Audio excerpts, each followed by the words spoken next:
it, but keep them coming in. Please do it. Come on, let's get you on the telly. Happy Christmas, everybody. Now, while many of you, tone change, have that back. Yeah, cheers. While many of you will use the Christmas period to relax after a difficult year, and it has been difficult, there are fresh warnings that unpaid carers are at risk of burnout, with almost 2/3 having not had a break at all during the pandemic. Yeah, it's really, really bad stuff, isn't it, really? And our hearts go out to them. But many have had to take on additional caring responsibilities for family members, of course, with little to no respite care. Now, Alice Porter, our London reporter, brings you this. Over the last 2 years, we've clapped for carers, those in the NHS and those in our care homes.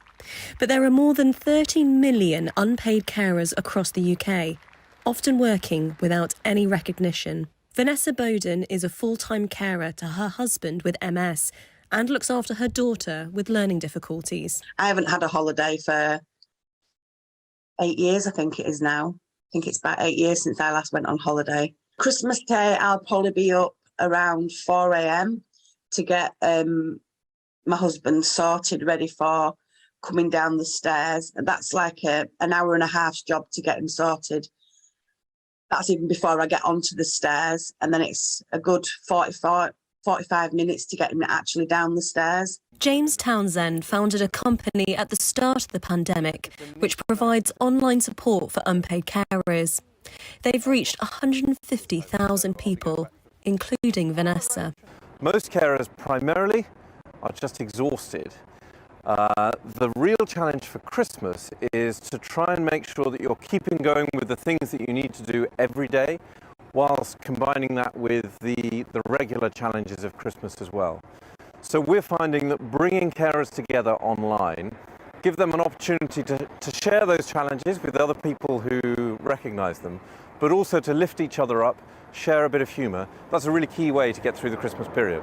The government published their long-awaited white paper on social care earlier in the month and say they're putting an extra £25 million into supporting unpaid carers.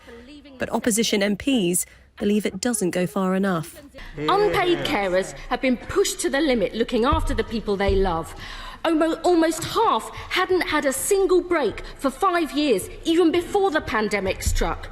But I understand the additional funding in the white paper amounts to just £1.60 more for each unpaid carer a year. Families deserve so much better than this. Carers are often in need of more financial support, and like Vanessa, many just want some appreciation. Acknowledgement that we do 24 hours a day job. You know, we have to be on call 24 hours a day. We don't get that recognition. Yes, of course, that was Alice Porter there, our London reporter.